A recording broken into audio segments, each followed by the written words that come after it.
Assalamualaikum warahmatullahi wabarakatuh. Alhamdulillah.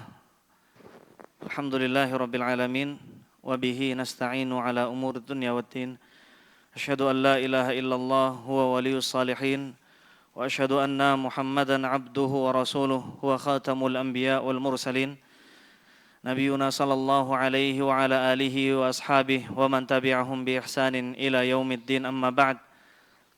Para hadirin dan hadirat yang Allah Jalla Jalaluhu muliakan, alhamdulillah kita bersyukur kepada Allah atas nikmat perjumpaan yang insyaallah karena Allah, yang insyaallah karena iman, yang dengan bertemunya kita satu sama lain insyaallah akan terwujud kecintaan karena Allah Azza wa Jalla, yang mana itu menjadi puncak daripada keimanan, sebagaimana yang telah kita jelaskan dalam pertemuan yang lalu. Dalam sabda Nabi sallallahu alaihi wasallam, kata beliau, "Walladzi nafsi biyadih," demi zat yang jiwaku ada dalam genggamannya. Kata Nabi sallallahu alaihi wasallam, sungguh tidaklah seseorang mukmin mencintai karena Allah dan berpisah karena Allah, melainkan telah sempurna keimanannya kepada Allah Azza wa Jalla, atau kama qala sallallahu alaihi wasallam. Kemudian para hadirin yang Allah muliakan, insyaallah ini adalah pertemuan terakhir dari membahas kitab Ad-Da'wah Dawa. Ini pertemuan yang lumayan panjang ya, entah berapa kali pertemuan, tapi kita sampai pada bagian akhir. Mungkin akan ada sedikit-sedikit loncatan, tapi insyaallah apa yang kita skip, apa yang kita lalui itu sudah pernah kita bahas di hari-hari sebelumnya. Dan kita sampai pada halaman ke-90, dan dalam pertemuan yang akhir kita jelaskan bahwasanya halaman ke-90 ini menjelaskan tentang mafsadah, menjelaskan tentang madarat, tentang bahayanya dimabuk asmara, bahayanya dimabuk cinta terhadap perkara yang haram. Artinya kalau di sini Al-Imam Ibnu Qayyim rahimahullah menjelaskan tentang jawaban dari atau penawar atas penyakit seorang yang dimabuk cinta kepada wanita yang tidak seharusnya dia cintai, maka bisa kita bawa ke ranah yang lain, mabuk cinta kepada kemaksiatan, mabuk cinta pada mohon maaf pada kekasih orang, mabuk cinta kepada riba misalkan, mabuk cinta pada mohon maaf gambar-gambar yang tidak senonoh, yang tidak patut, dan lain sebagainya. Maka madaratnya beliau sebutkan diantaranya yang ketiga, ats-tsalitsu annal 'ashiqa qalbuhu asirun fi qabdati ghairihi yasumuhul hawan. Ini dampak buruk yang ketiga. Sebelumnya kita sudah bahas yang sebelumnya. Yang ketiga adalah hati orang yang mabuk cinta adalah tawanan dalam genggaman kekasihnya. Ia akan menjadi terhina sesuka hati kekasihnya. Ia akan menjadi terhina sesuka hati kekasihnya. Artinya kita mungkin sering mendengar istilah budak cinta, atau kalau disingkat bucin ya, budak cinta. Dan memang demikian, seorang ketika kasmaran, seorang ketika sudah mencintai sesuatu, jika cinta tersebut menjadi besar sampai pada tahapan al-ishq, sampai pada tahapan mabuk asmara, sampai pada tahapan mabuk cinta, maka ia akan menjadi tawanan. Ia akan melakukan apapun yang dicintai kekasihnya, meskipun berseberangan dengan ridha Allah Subhanahu wa taala. Makanya seringkali kita mendengar tentang kisah seorang yang murtad karena menikah dengan non-muslim misalkan. Seringkali kita mendengar kisah tentang seorang yang bahkan dia alim, dia ahli ilmu agama, dia abid, seorang ahli ibadah, bahkan penghafal Al-Quran, yang murtad karena cinta. Al-Imam Ibnu Katsir rahimahullah menyebutkan dalam Al-Bidayah wan Nihayah kisah tentang seorang lelaki dari masa lampau, dari generasi salaf, yang mana lelaki ini adalah hafidh Al-Quran, penghafal Quran, bahkan dia dalam posisi berjihad fisabilillah, berada dalam posisi sedang berjuang di jalan Allah. Ini berkumpul dalam dirinya kebaikan di atas kebaikan, yang mungkin kita saja susah membayangkan bisa sampai pada derajat lelaki tersebut. Namun kemudian ketika dia menaklukkan benteng musuh, kemudian dia menaiki benteng tersebut, ia kemudian melihat ada sosok wanita yang cantiknya luar biasa. Ia kemudian jatuh cinta, hatinya pun tertawan karena cinta. Ia pun kemudian mendekati sang wanita, ingin menikahinya. Lalu kemudian sang wanita tersebut menolak, bahkan dengan tegas mengatakan, tidak, sampai engkau menjadi murtad. Ia pun kemudian murtad, meninggalkan agamanya, padahal dia adalah seorang hafidh Quran. Dan ini kisah nyata yang diceritakan oleh Al-Imam Ibnu Katsir rahimahullahu taala dalam kitab beliau Al-Bidayah wan Nihayah. Lalu kemudian setelah itu ia pun melupakan semua ayat-ayat yang pernah ia hafalkan kecuali satu ayat, yaitu firman Allah tabaraka wa taala, "Rubama yawaddul ladzina kafaru law kanu muslimin." Yang artinya adalah seorang kafir suatu ketika akan berharap seandainya ia dahulu adalah muslim, seandainya ia dahulu ketika di dunia beriman. Kata Allah Azza wa Jalla, "Dzarhum ya'kulu wa yatamatta'u wa yulhihimul amal."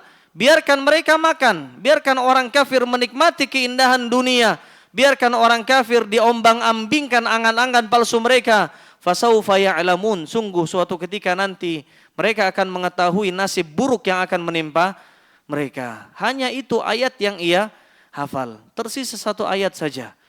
Dan ini kejadian nyata, dan kejadian semacam ini atau fitnah semacam ini berlaku bagi setiap laki-laki, siapapun lelaki, ketika dihadapkan pada fitnah wanita, ketika dihadapkan pada cinta kepada sosok wanita yang terlarang untuk dicintai, maka dia menjadi lemah, maka dia menjadi tidak berdaya. Makanya kata Allah Azza wa Jalla, "Wa khuliqal insanu dha'ifa." Sungguh manusia, kata Allah Azza wa Jalla dalam surat An-Nisa, "Wa khuliqal insanu dha'ifa." Sungguh manusia Allah ciptakan dalam kondisi lemah. Dalam surat apa Allah ceritakan? Dalam surat An-Nisa. Apa arti An-Nisa? Wanita. Artinya para lelaki itu lemah sekali di hadapan para wanita. Kemudian yang nomor selanjutnya, yang keempat, kata beliau, "Annahu yashtaghilu bihi an masalihi dinihi wa dunyah." Seorang ketika disibukkan dengan cinta pada sesuatu yang haram, dia akan lalai dari maslahat din dan maslahat dunia. Apa maslahat din? Maslahat agama, kemudian maslahat dunia. Dan di sini Al-Imam Ibnu Qayyim rahimahullah menyebutkan din dahulu sebelum dunia untuk satu tujuan, untuk memperingatkan kepada kita, siapapun yang kacau balau dinnya, maka akan mengikut berantakan apa? Dunianya. Demikian yang disabdakan oleh Nabi SAW dalam doa beliau. Kata Nabi SAW, "Allahumma aslih li." Kata Nabi, "Ya Allah, perbaikilah untukku dini, agamaku." Kata Nabi SAW, "Alladzi huwa ismatu amri." Yang mana agama itu adalah sumber penjagaan seluruh urusanku, benteng kebaikan seluruh perkaraku, dunia sebelum akhirat. Semuanya baik ketika agamanya baik. Lalu kemudian Nabi sebutkan, "Wa aslih li dunyaya." Kemudian perbaikilah urusan duniaku, yang mana di situ terdapat kehidupanku. Nabi sebutkan apa dahulu? Din atau dunia?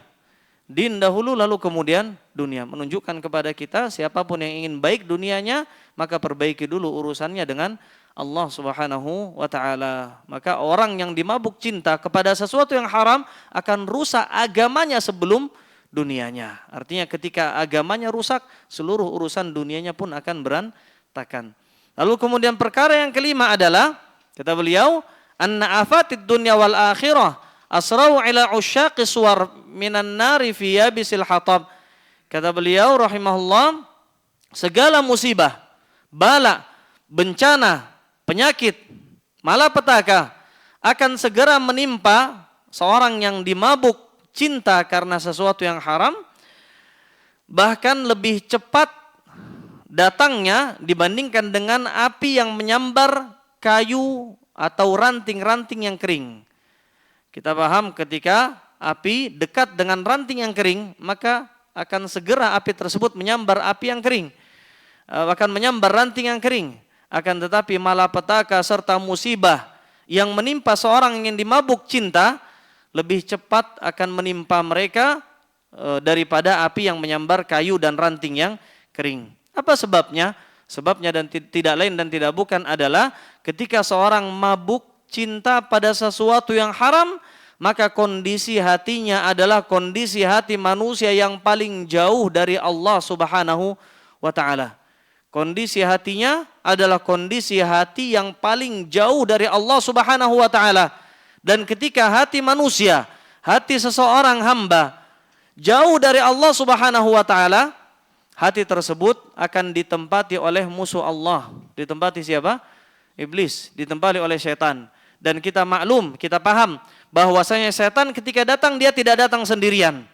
Setan ketika datang, maka yang datang bersama setan adalah kesedihan. Yang datang bersama setan adalah pelit.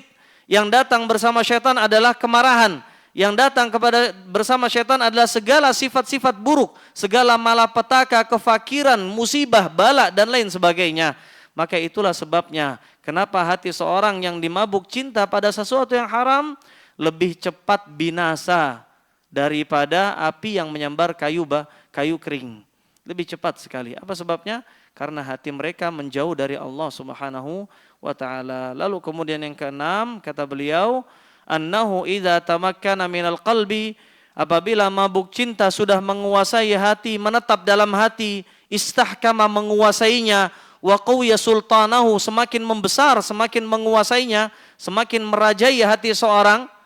Jadi hati tersebut benar-benar dikuasai oleh cinta pada sesuatu yang haram sampai pada tahapan al-ishq, afsadadz dzihn, maka akalnya menjadi buntu. Akalnya tidak lagi bisa memandang mana yang baik dan mana yang benar. Artinya akalnya rusak. Bahkan akan muncul dalam dirinya segala was-was pada sesuatu yang haram. Artinya seorang yang hatinya dipenuhi dengan cinta pada yang maksiat, pada sesuatu yang haram, mudah sekali untuk bermaksiat. Ketika dia berada dalam kondisi sendiri, punya kesempatan sedetik saja dalam kondisi sendiri, dia akan berupaya dengan segala usahanya untuk melakukan maksiat. Meskipun dia berkeinginan untuk bertaubat, tapi sedetik ketika dia bersendirian, dia kembali maksiat. Kenapa demikian? Karena was-was dalam dirinya selalu berkobar-kobar. Akalnya sudah tidak jalan. Berbeda dengan seorang yang beriman kepada Allah, seorang yang dekat dengan ibadah kepada Allah, akalnya main. Dia tahu ini maksiat, dia tahu ini jurang menuju neraka jahanam, maka dia tinggalkan. Tapi orang ketika bermaksiat, yang menghukumi atas jiwanya, atas dirinya, bukan lagi akalnya, tapi hawa nafsunya. Ini maksud dari wa ahdatsal waswas.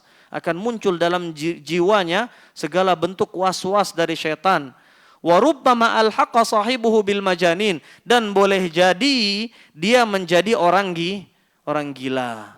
Gila karena cinta. Makanya ada istilah Majnun Laila. Ada istilah Laila Majnun. Apa Majnun Laila? Orang yang gila karena si wanita bernama Laila. Siapa namanya kemarin? Qais. Namanya Qais. Orang yang gila yang nyium-nyiumi tembok rumahnya Laila. Padahal Laila sudah dibawa pergi oleh suaminya. Dia gila tapi nggak ngaku gila. Dan ada banyak sekali Majnun Laila di zaman ini dalam berbagai macam modelnya. Ada orang yang sudah menikah, hatinya masih mencintai kekasih orang lain, mencintai istri orang lain, mencintai suami orang lain. Padahal di sampingnya dia punya suami, di sampingnya dia punya istri. Ada seperti itu. Ada Majnun Laila dalam model membawa kabur anak wanita orang lain atau anak orang lain, putri orang lain, dibawa nikah lari. Ada Majnun Laila seperti itu. Bahkan ada Majnun Laila dalam model yang membunuh karena cinta, dalam model bunuh diri karena cintanya ditolak. Banyak seperti itu. Majnun Laila. Akalnya sudah tidak berjalan lagi karena masalah cinta. Lalu kemudian yang ketujuh apa?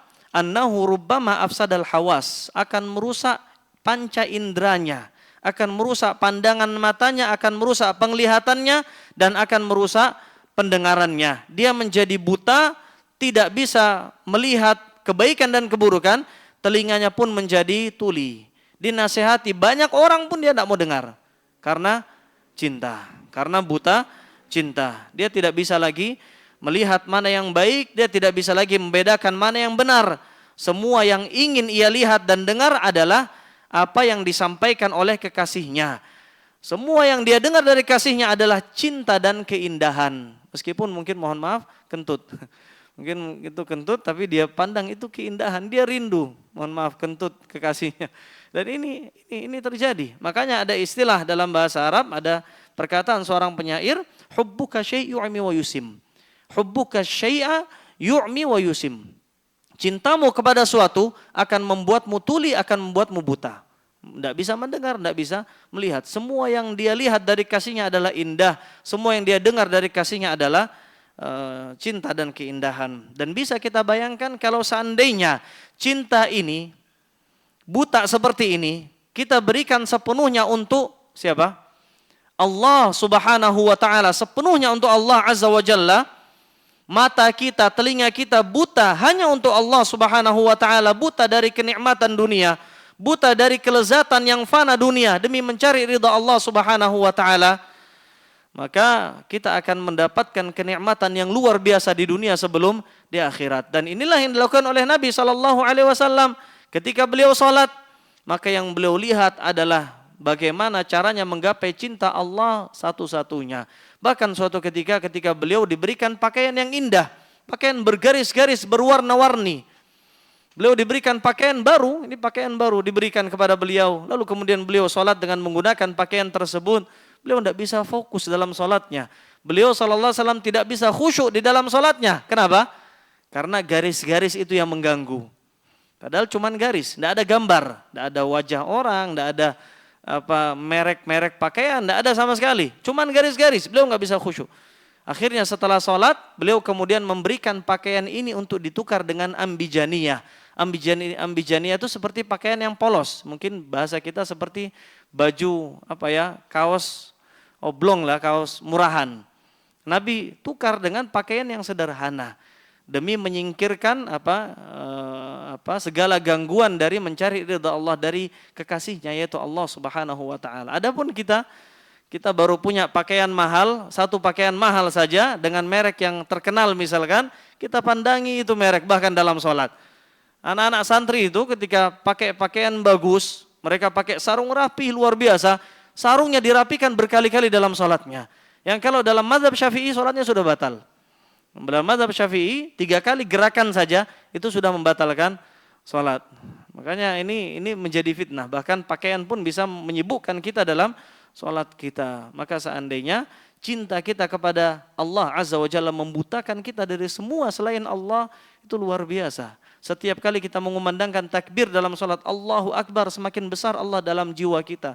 Semakin besar Allah. Apa arti Allahu Akbar? Allah Maha Besar. Harusnya kita maknai, semakin besar Allah dalam jiwa kita. Kemudian kita berpindah lagi Allahu Akbar, berpindah lagi Allahu Akbar, semakin besar.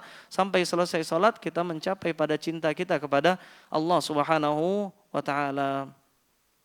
Kemudian yang selanjutnya, apa yang selanjutnya? Ke-8 ya, ke-8 ini enggak kita baca.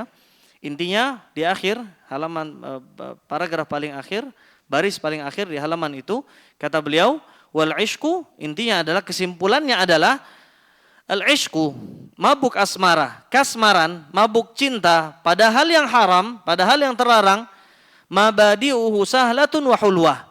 Awalnya nikmat, awalnya lezat, awalnya indah. Ini sebagaimana kenikmatan duniawi yang lain. Sebagaimana sabda Nabi, ad-dunya hulwatun khadirah. Dunia itu seluruhnya indah, seluruhnya hijau.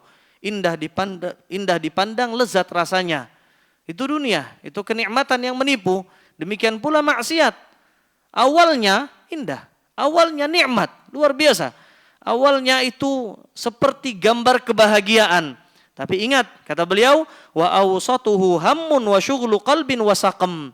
Tapi pertengahannya adalah hammun. Hammun itu kesedihan, kegundahan, kegelisahan.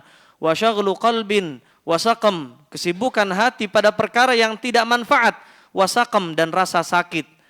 Wa akhiruhu, akhirnya berakhir pada kebinasaan serta kehancuran. Jadi ini kesimpulan apa yang beliau sampaikan dari dampak buruknya membiarkan hati kita diombang-ambingkan oleh cinta pada sesuatu yang haram. Lalu kemudian di halaman 92 kita menjumpai pasal yang baru. Faslun asbabu kamalil ladzah wal farah was surur. Artinya adalah sebab-sebab seorang mendapatkan kesempurnaan kebahagiaan. Kesempurnaan kebahagiaan.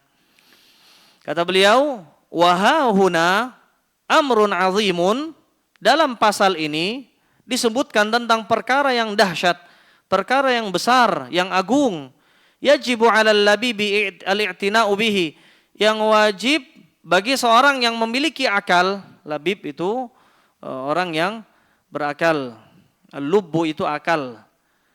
Ulul albab, orang-orang yang berakal. Alal labib, orang yang berakal, al-i'tina'u bihi, wajib bagi mereka untuk memperhatikan benar-benar perkara ini yang menjadi sebab kesempurnaan kebahagiaan.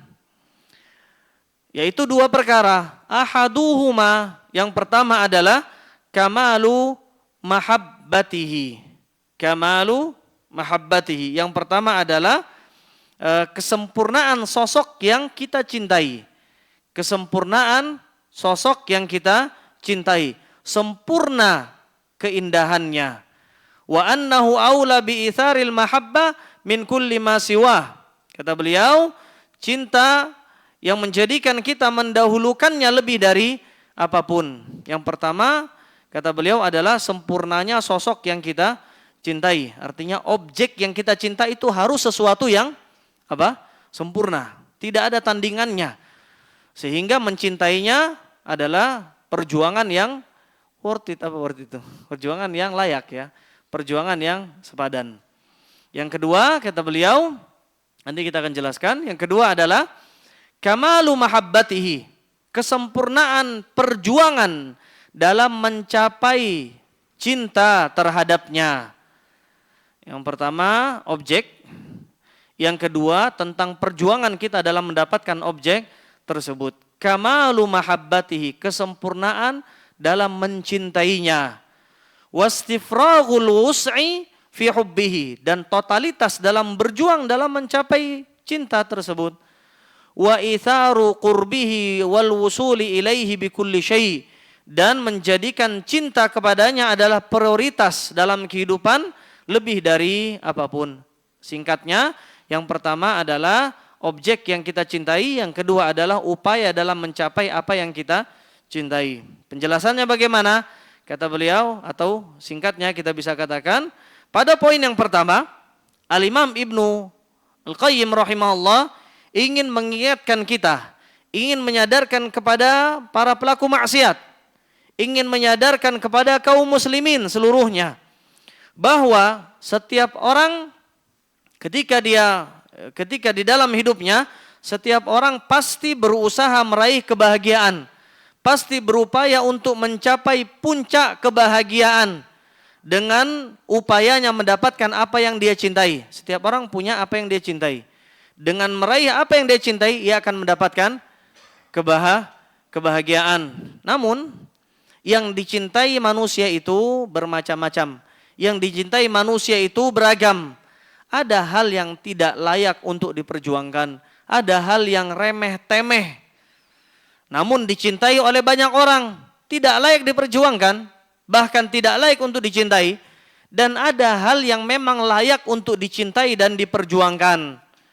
Ini poinnya, sebagian orang salah dalam mendapatkan kebahagiaan. Dia kira ketika dia mendapatkan cinta pada sesuatu yang tidak layak diperjuangkan, dia bisa bahagia. Sebagai contoh, para pelaku maksiat. Di dalam bermaksiat dia mendapatkan kebahagiaan. Orang bermaksiat bahagia atau tidak? Orang bermaksiat akan mendapatkan kebahagiaan. Atau istilah kedokterannya, dia akan mendapatkan dopamin ya. Dia akan mendapatkan kebahagiaan, tapi kebahagiaan yang sementara. Seorang yang merokok, ketika merokok dia senang. Lidahnya tidak lagi pahit. Dia mungkin bahagia karena ngirup kemudian nyebul, ngirup nyebul. Dia mungkin mendapatkan kebahagiaan, tapi kebahagiaan yang sebentar. Demikian pula seorang yang kecanduan maksiat, kecanduan berjudi misalkan, dia mendapatkan kebahagiaan di awal. Demikian pula seorang yang, mohon maaf, seorang yang melihat gambar-gambar yang tidak senonoh, dia mendapatkan kebahagiaan. Seorang yang berjalan dengan wanita yang bukan mahram baginya, tidak boleh, haram baginya untuk dibawa jalan, dia akan mendapatkan kebahagiaan. Tapi kebahagiaan itu adalah kebahagiaan yang sementara. Ibarat seekor anjing yang bahagia ketika mendapatkan sepotong tulang yang hina. Ini ibarat seorang yang bermaksiat ketika mendapatkan kebahagiaan. Artinya apa? Artinya cinta yang dia perjuangkan, kebahagiaan yang dia perjuangkan, itu tidak layak untuk diperjuangkan. Cinta pada kemaksiatan itu tidak layak diperjuangkan. Dari mana dalilnya kita tahu bahwasanya cinta kepada maksiat tidak layak diperjuangkan? Allah Azza wa Jalla meletakkan pada jiwa hati seorang yang masih sehat, pada jiwa dan hati seorang yang masih sehat, ketika setiap kali melakukan kemaksiatan hatinya bergetar, hatinya gelisah, hatinya gundah, hatinya merasakan rasa takut. Dan ini tanda bahwasanya perjuangan atau bahwasanya cinta yang dia gapai, yang dia perjuangkan itu tidak layak untuk diperjuangkan. Maka beliau rahimahullah, Al-Imam Ibnu Qayyim rahimahullah mengingatkan kita bahwasanya cinta yang seharusnya kita cari adalah cinta yang keindahannya abadi. Cinta yang sempurna tanpa ada cacat sedikit pun. Bukan pada kecintaan pada kehidupan dunia, tapi maksudnya adalah kecintaan pada apa? Ma la ainun ra'at wala udhunun sami'at wala khatara biqalbi bashar, yaitu kenikmatan surga, kenikmatan akhirat, kenikmatan yang abadi selama-lamanya. Tidakkah hati kita berdesir ketika mendengar firman Allah Subhanahu wa taala, kata Allah, bal tu'thirunal hayatad dunya wal akhiratu khairu wa abqa. Kata Allah tabaraka wa taala, akan tetapi kalian para hamba Allah lebih memilih kenikmatan dunia, padahal kenikmatan akhirat itu lebih indah dan lebih abadi, kekal abadi selama-lamanya. Seharusnya kenikmatan itu yang kita perjuangkan, bukan kenikmatan dunia. Dan para hadirin yang Allah Jalla Jalaluhu muliakan, kata beliau, karena itu kata beliau rahimahullah di sini, wa idza kanatil ladzah matlubah li nafsiha, kalau seandainya kita bayangkan ada dua kelezatan, yang satu kelezatannya tidak abadi, yang satu kelezatannya abadi, mana yang harusnya kita pilih? Tentu kelezatan yang abadi. Kalau seandainya ada orang dibilang kepadanya, ini rumah, kamu tempati, rumahnya indah luar biasa, kamu tempati setahun, setelah setahun kamu pindah. Kemudian dia disuruh milih dengan pilihan yang kedua, ini rumah sederhana, kamu tempati ini menjadi rumah milikmu sampai kamu mati. Kemudian dia lebih memilih rumah yang pertama, apa kata orang? Seluruh dunia sepakat orang ini adalah orang yang paling bodoh. Ini kalau seandainya dua kelezatan, yang satu abadi dengan yang satu yang tidak abadi. Padahal kita tahu kenikmatan dunia berakhir pada apa? Siksa di neraka jahanam. Artinya kalau mau kita bayangkan, bandingkan antara keduanya, yang satu kelezatannya abadi, yang satu berakhir pada siksa api neraka jahanam. Kemudian dia lebih memilih untuk mendahulukan kenikmatan yang sebentar yang berakhir pada siksa api neraka jahanam. Orang semacam apa ini? Ini bodohnya luar biasa. Ini bahkan bodohnya mengalahkan tukang sihirnya Fir'aun. Tukang sihir Fir'aun, mereka orang-orang yang melakukan maksiat dengan sihir mereka, tapi tetap mereka lebih cerdas dibandingkan kita. Para tukang sihir Fir'aun, ketika mereka beriman kepada Nabiullah Musa alaihissalam, lalu kemudian Fir'aun laknatullahi alaihi mengancam mereka dengan berbagai macam siksaan. Fir'aun siksaannya luar biasa. Siksaan Fir'aun itu siksaan yang mungkin tidak kita bisa bayangkan ada di zaman sekarang. Siksaan Fir'aun diantaranya adalah sebagaimana disebutkan oleh para ahli tafsir, yang paling kejam diantara siksaan Fir'aun adalah diikat kedua kaki, diikat kedua tangan, lalu kemudian ditarik dari arah berlawanan dengan kuda. Yang satu menarik ke sebelah kanan, yang satu menarik ke sebelah kiri. Sampai terobek tubuhnya menjadi dua. Itu siksaan yang luar biasa. Ada zaman sekarang. Tidak ada. Mungkin HAM sudah turun tangan untuk menuntut siksaan seperti itu. Siksaan tidak pernah ada. Siksaan Fir'aun. Namun para tukang sihir yang telah beriman kepada Nabiullah Musa alaihissalam tidak gentar. Makanya Allah ceritakan kisah mereka dalam surat Taha. Kata mereka, faqdi ma anta qad. Innama taqdi hadhil hayatid dunya. Kata mereka kepada Fir'aun, lakukan apa yang kau ancam kami ingin kau lakukan. Artinya siksa kami, terserah. Sungguhnya siksaan ini hanyalah kehidupan dunia. Artinya sekeras apapun siksaan tersebut, suatu ketika orang ketika tidak tahan ia akan mati kemudian selesai. Dia akan istirahat dari siksaannya Fir'aun. Kemudian kata mereka, inna amanna bi rabbina. Sungguh kami beriman kepada Rabb kami. Liyaghfira lana khatayana, agar Rabb kami mau mengampuni kami, wa ma akrahtana alaihi minas sihir, dan agar ia mau mengampuni kami dari perilaku sihir yang kamu paksakan kami terhadapnya. Wallahu khairu wa abqa. Di akhir mereka katakan, sungguh Allah Azza wa Jalla khair. Khair itu artinya apa? Lebih baik ganjarannya daripada Fir'aun. Wa abqa, dan lebih kekal siksaannya dibandingkan siksaan Fir'aun. Artinya siksaan Fir'aun sebentar saja kemudian orang mati.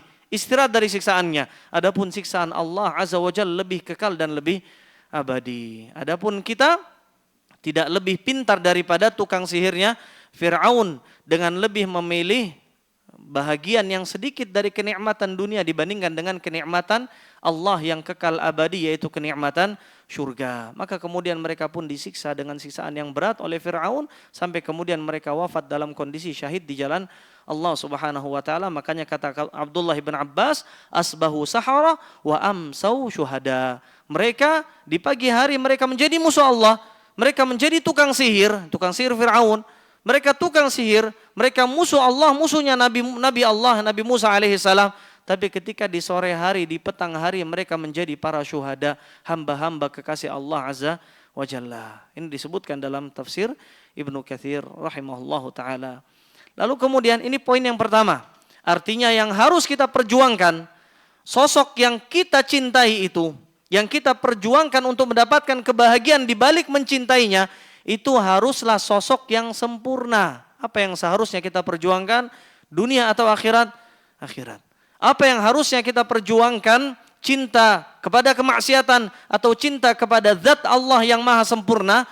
Allah tabaraka wa ta'ala. Ini maksud dari perkataan Al-Imam Ibnu Qayyim rahimahullah. Lalu kemudian perkara yang kedua yang menyempurnakan kelezatan dan kesempurnaan bahagia kita di dunia sebelum di akhirat adalah kamalu mahabbatihi, yaitu perjuangan dan upaya kita yang totalitas dalam mencari dalam meraih kecintaan kepada kecintaan tersebut, meraih cinta kita tersebut. Ini yang kedua, maksudnya adalah artinya ketika kita meyakini, ketika kita tahu cinta kepada akhirat adalah cinta yang layak untuk diperjuangkan, namun tahu saja, namun iman saja itu tidak cukup. Harus ada yang kedua, yaitu amal saleh. Yang kedua yaitu amal saleh. Dan intinya apa yang beliau sebutkan di sini selaras dengan firman Allah tabaraka wa taala. Kata Allah, "Man amila salihan min dzakari wa untha wa huwa mu'min." Menggabungkan antara dua.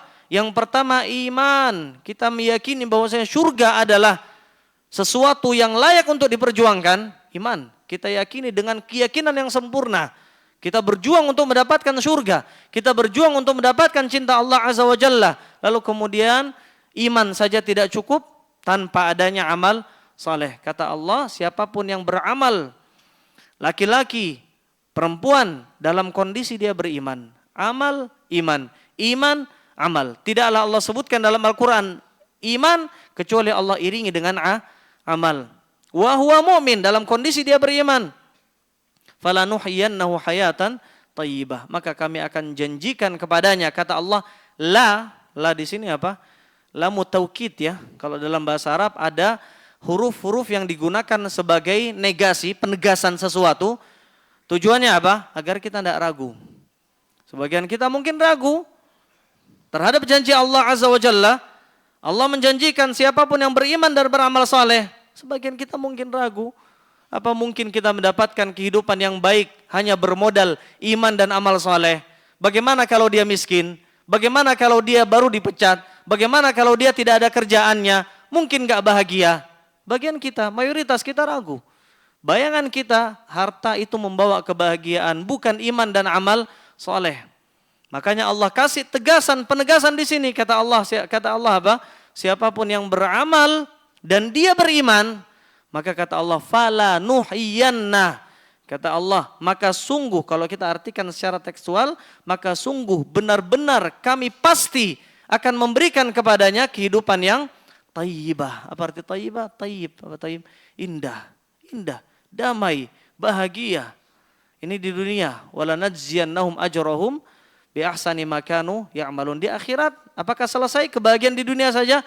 Enggak. Di akhirat dia akan mendapatkan pahala ganjaran yang lebih daripada apa yang mereka upayakan di dunia. Mereka lakukan satu di dunia, mereka akan dapatkan hasilnya 700 kali lipat di hari akhirat. Mereka upayakan satu di dunia, mereka akan dapatkan hasilnya 10 kali lipat di hari akhirat. Maka ini janji Allah.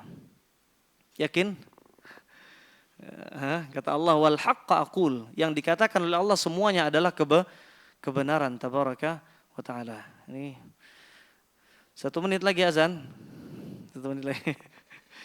Kemudian kata beliau rahimahullah di sini, jadi perlu iman dan amal soleh. Terlebih lagi kata Nabi SAW, ala inna sil'atallah ghaliyah. Ketahuilah bahwasanya barang dagangan Allah itu tidaklah murah, mahal.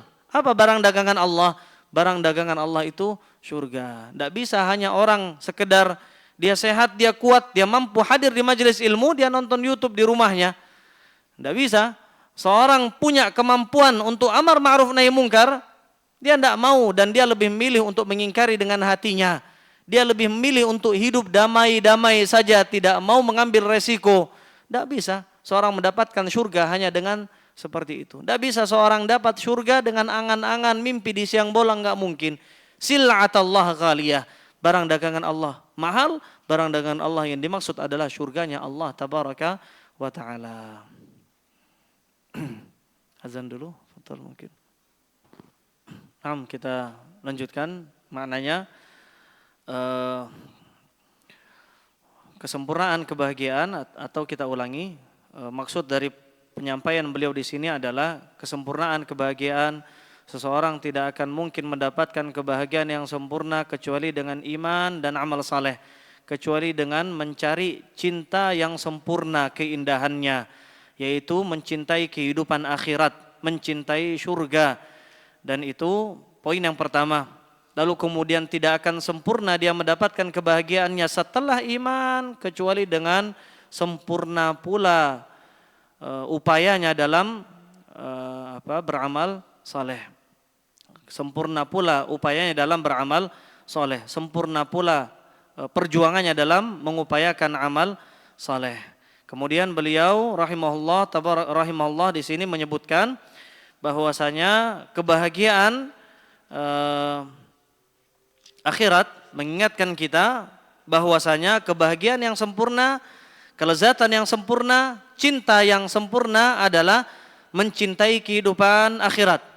Dan dari seluruh kenikmatan-kenikmatan surga yang ada, kenikmatan-kenikmatan akhirat yang ada, kenikmatan yang paling lezat, kenikmatan yang paling indah adalah kenikmatan ladzatun nazar ila wajhillahi tabaraka wa ta'ala, adalah kenikmatan memandang wajah Allah tabaraka wa ta'ala. Ini kenikmatan yang luar biasa. Dari seluruh kenikmatan akhirat adalah kenikmatan memandang wajah Allah azza wa jalla. Sebagaimana disebutkan dalam Sahih Muslim, di sini di buku ini disebutkan fa wallahi ma atahum syai'an ahabba ilaihim minan nazar ilaihi.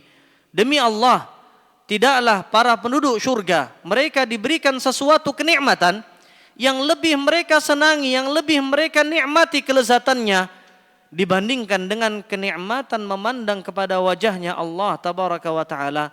Artinya tidak ada kenikmatan yang mampu melampaui kenikmatan memandang wajah Allah azza wa jalla. Dan dalam riwayat yang lain Nabi sebutkan annahu idza tajalla lahum, apabila Allah azza wa jalla menampakkan hijabnya, tatkala Allah azza wa jalla menyingkap hijab Allah azza wa jalla, lalu kemudian Allah menampakkan wajah Allah yang mulia kepada penduduk surga, ra'auhu, maka para penduduk surga memandang kepada wajah Allah yang mulia, nasu mahum fihi minan ni'am, maka kemudian para penduduk surga melupakan semua keindahan nikmat surga yang lainnya. Dan dalam riwayat yang lain, dalam kitab As-Sunnah milik Al-Imam Abdullah ibn Ahmad ibn Hanbal. Jadi Al-Imam Ahmad memiliki anak ulama juga namanya Abdullah. Al-Imam Ahmad memiliki kitab Ushulus Sunnah, anaknya punya kitab namanya As-Sunnah. Ini ayah dan anak semuanya adalah ulama besar, imam. Ayahnya namanya Ahmad bin Hanbal, kitab beliau Ushulus Sunnah. Anaknya namanya Abdullah ibn Ahmad, punya kitab yang berjudul As-Sunnah, tanpa ada usul, As-Sunnah. Beliau meriwayatkan hadits marfu bahwasanya pada hari akhirat di surga kelak, para penduduk surga tidak hanya melihat wajah Allah saja, bahkan para penduduk surga mendengar suara Allah yang begitu indah, yang sempurna keindahannya. Beliau menyebutkan hadits marfu dari Nabi SAW. Beliau bersabda, ka'annan nasa yaumal qiyamah lam yasma'ul Qur'an.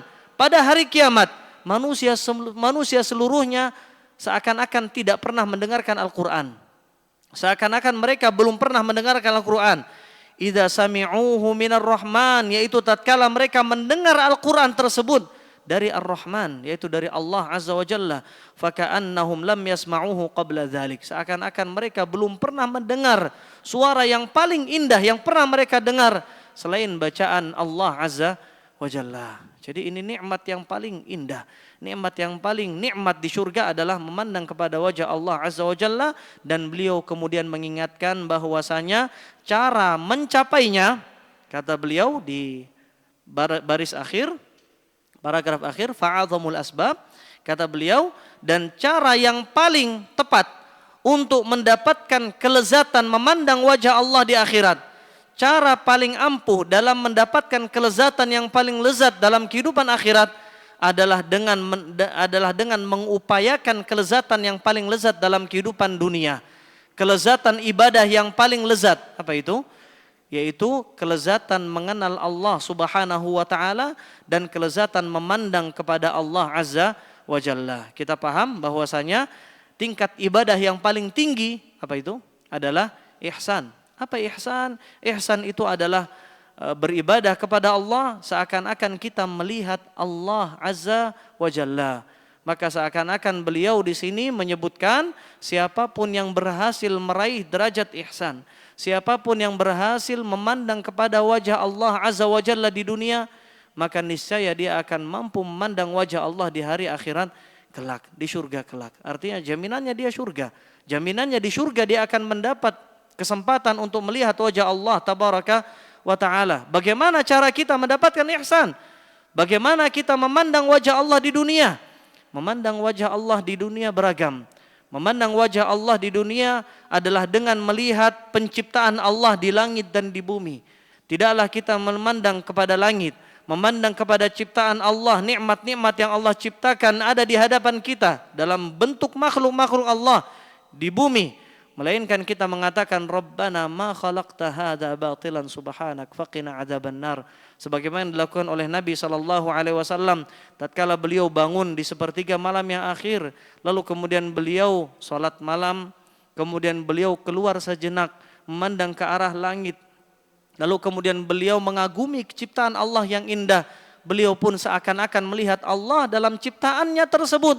Kemudian beliau mengatakan, Rabbana, wahai Rabb kami, ma khalaqta hadza batila, sungguh keindahan ciptaanmu ini tidaklah engkau ciptakan untuk satu kesia-siaan tanpa ada tujuan sama sekali. Tidak. melainkan Allah ciptakan keindahan ini agar Allah tampakkan kepada kita kemahasempurnaan Allah Azza wa Jalla, yang dengan melihat kepada sempurnanya makhluk Allah kita mampu melihat kepada keindahan siapa? Allah Azza wa Jalla. Rabbana ma khalaqta hadza batila, subhanak, maha suci Engkau, faqina adzabannar, hindarkanlah kami dari siksaan api neraka jahanam. Kemudian beliau sallallahu alaihi wasallam menangis. Artinya siapapun yang mampu melihat Allah di dunia, maka dia akan mampu melihat Allah di syurga kelak. Maka ini yang ingin beliau rahimahullahu taala sampaikan. Yang pertama beliau sampaikan adalah agar kita jangan salah dalam mencinta. Yang kita cinta seharusnya yang layak untuk diperjuangkan. Apa itu? Mencintai kehidupan akhirat dan meninggalkan cinta yang remeh-temeh, yaitu kepada kehidupan dunia, mencintai maksiat dan lain sebagainya demi mendapatkan cinta yang sempurna, yaitu cinta akhirat. Kemudian setelah kita tahu tujuan cinta kita, apa yang kita lakukan? Yang kedua, untuk mendapatkan kebahagiaan sempurna, kita perjuangkan dengan amal saleh. Semakin sempurna perjuangan kita, semakin sempurna pula kebahagiaan kita. Dan beliau ingatkan, ketika kita ingin beramal saleh, ingat bahwasanya sebab utama kita mendapatkan cinta yang sejati, yaitu kehidupan akhirat, yang mana kenikmatan yang paling utama dalam kehidupan akhirat adalah memandang kepada wajah Allah. Ingat, sebab utamanya adalah dengan upaya amal saleh. Apa yang paling ampuh? Dengan berupaya, berusaha mencari dan memandang kepada wajah Allah dalam kehidupan dunia. Siapapun yang mampu memandang kepada wajah Allah ketika dia salat, kata Nabi apa? Makna ihsan, an ta'budallah ka'annaka tarahu. Ketika engkau beribadah, ketika kita bertakbir, ketika kita dalam salat, maka yang kita lihat adalah wajah Allah, yang kita lihat adalah Allah Azza wa Jalla.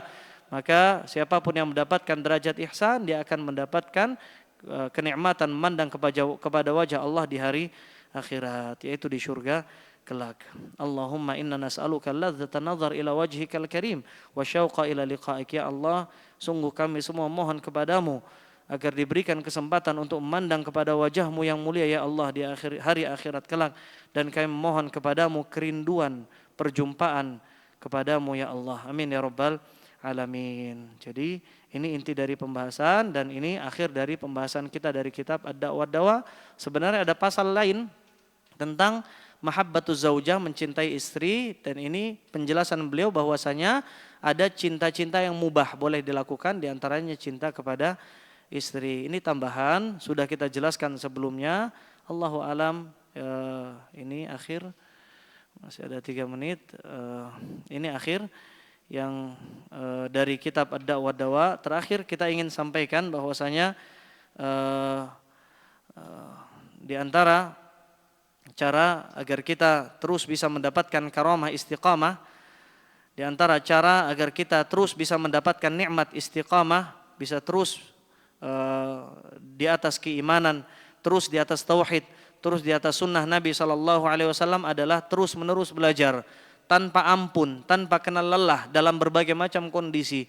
Ketika kita sakit, kita bisa belajar di rumah. Ketika kita lelah, kita bisa murajaah pelajaran juga di rumah.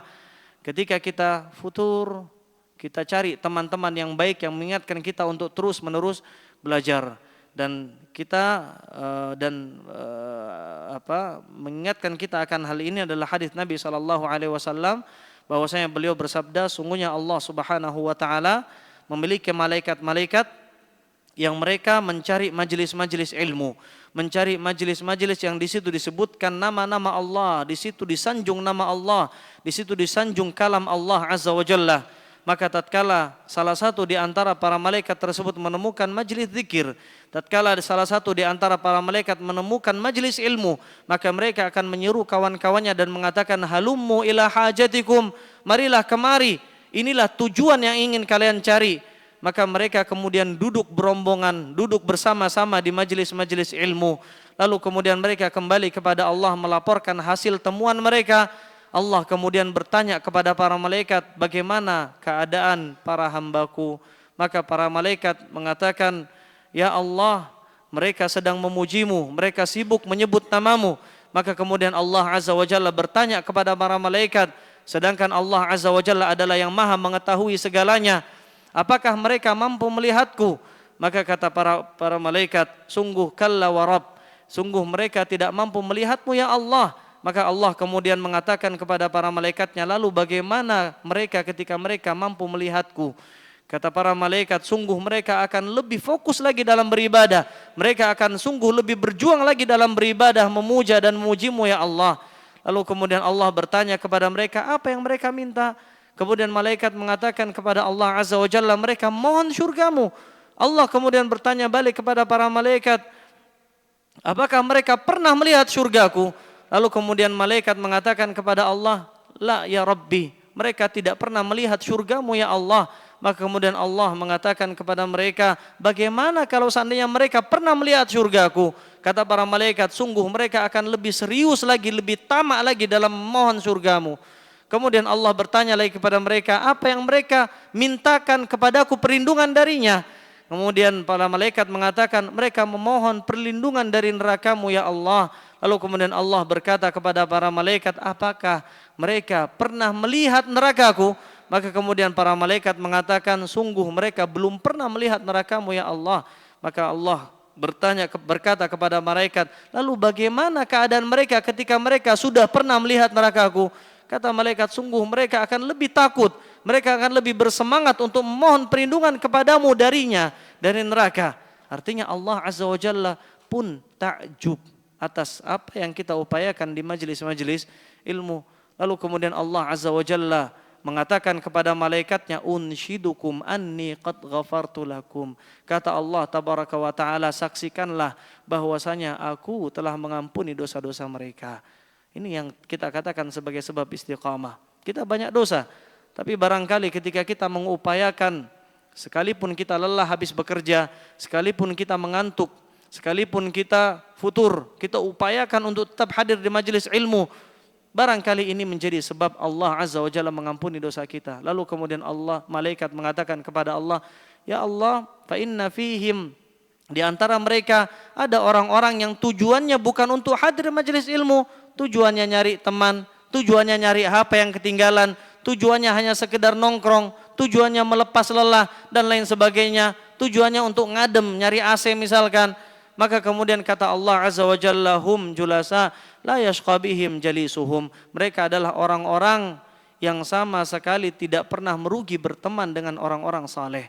Mereka adalah orang-orang yang terus mendapatkan keberuntungan bisa dekat dengan ahli ilmu, bisa dekat dengan orang-orang yang sibuk menghabiskan waktu mereka di majelis-majelis ilmu. Artinya Allah ampuni semua dari mereka tanpa terkecuali. Maka kita mohon kepada Allah dengan rahmatnya, kita mohon kepada Allah dengan karunia-Nya yang begitu luas, yang luasnya seluas langit dan bumi, bahkan melampaui itu semua. Kita mohon kepada Allah agar Allah ampuni dosa kita, dan kita mohon kepada Allah agar Allah catatkan upaya kita, agar Allah catatkan segala usaha kita di majelis ilmu ini, sampai kita bisa hadir di majelis ilmu yang terakhir ini dengan catatan kebaikan, dan Allah jadikan catatan kebaikan itu sebagai timbangan berat amal kebaikan kita di hari akhirat kelak, dan Allah jadikan ini sebab musabab Allah masukkan kita ke dalam syurganya, dan sebab Allah izinkan kita untuk melihat kepada wajahnya yang mulia kelak. Amin ya rabbal alamin. Subhanakallahumma wa bihamdik, asyhadu an la ilaha illa anta astaghfiruka wa atubu ilaik. Assalamualaikum warahmatullahi wabarakatuh.